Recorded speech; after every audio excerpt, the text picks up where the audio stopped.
High winds carrying a huge dust cloud into the city of Chicago early Friday morning. Visibility in much of the Windy City was reduced to 0 for hours. Parts of the city also under a wind advisory. I saw some friends in Chicago posting video of this.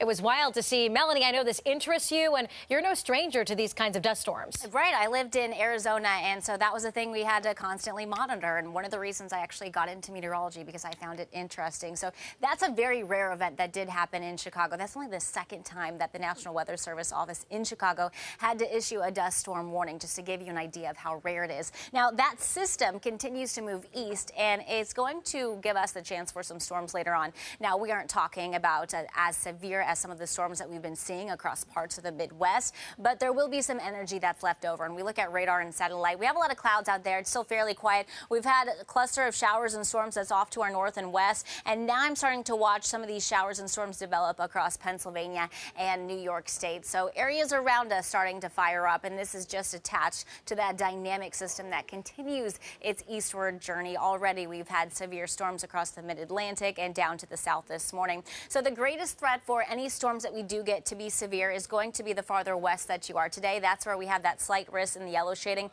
parts of western Worcester County into southern New Hampshire.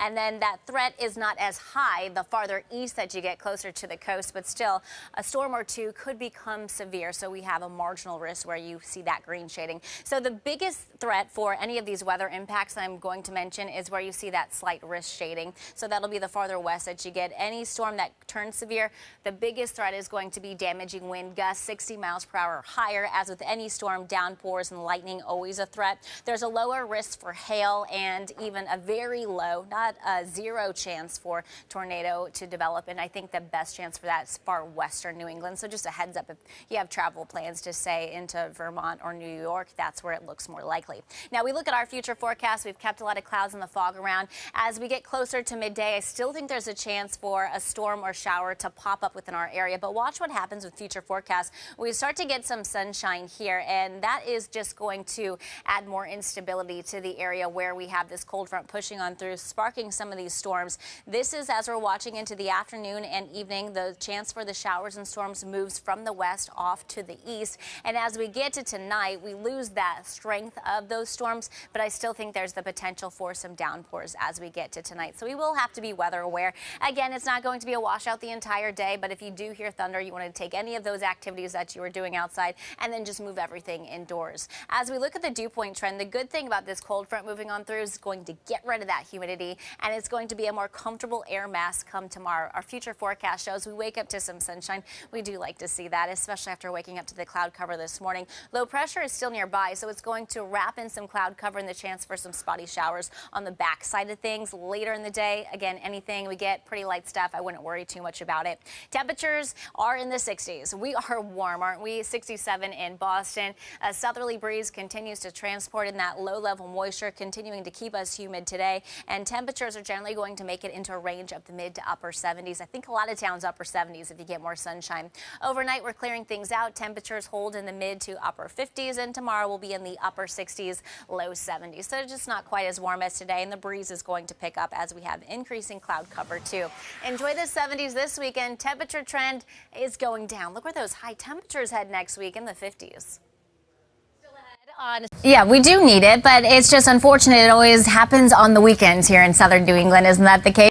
Today we are talking about some areas of fog still, a lot of clouds this morning, and eventually some storms later on today. And we will get some sunshine too. Less humid by tomorrow morning. Tomorrow's a drier day. There's a chance for spotty showers by the second half of the day. Let's start with your radar and satellite. Looking at right now, just a lot of clouds across southern New England. We've had a cluster of showers and storms off to our north and west, and also watching some of these storms start to develop within New York State, moving out of Pennsylvania. And this is moving off to the north and east, so we'll continue to track that movement. Could bring us the chance for a shower or storm before the early afternoon. But this is all part of this dynamic system that's brought some severe weather over the past 24 hours. Numerous reports of tornadoes and even even that dust storm that we showed you earlier in Chicago. So the severe storm threat continues east as the system continues to advance east, although for us it's in a weakened form. And we are looking at a level 2 out of 5 risk for some of these storms to turn severe, where you see this yellow shading. So that puts us in a slight risk. Your best chance for that is going to be the farther west that you are, western Worcester County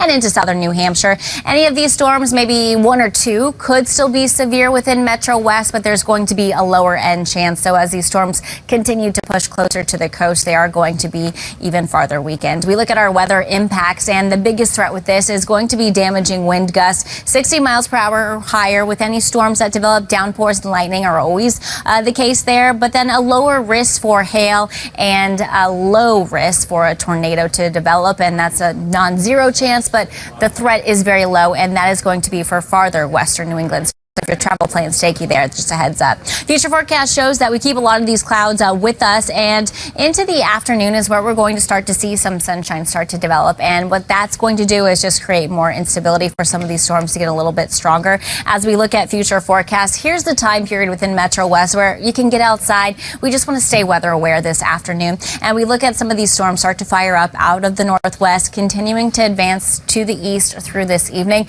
Once we get past sunset, I think we're going to lose a lot of the energy here, so we're just talking more so about some downpours that are coming on in. As we look at the dew point trend going forward, I mean, today you can feel it stepping outside with those dew points that are pretty muggy. By tomorrow, it's more comfortable. A drier air mass works on in, but low pressure is still nearby, so on the back side of things, we'll still get some cloud cover that wraps on in and still get some spotty showers. The best chance for that likely favoring areas off to our north closer to that area of low pressure, but again, very minimal amounts. Temperatures are in the upper 60s from Boston to Metro West, 62 currently in Worcester. The breeze is out of the south, and that continues to transport in some of that low-level moisture, continuing to make it feel muggy. High temperatures today, we make it in the range of the upper 70s, and you get more sunshine, possibly even pushing close to 80 degrees. Overnight, we're in the mid to upper 50s, so it's off to a comfortable start tomorrow as we're clearing things out, but then we'll have increasing cloud cover. High temperatures tomorrow, not quite as warm. We'll be in the upper 60s near 70 degrees, and it's going to be breezy as well. Enjoy the 70s because temperatures continue to go on a downward trend next week. 50s for highs Wednesdays and Thursday.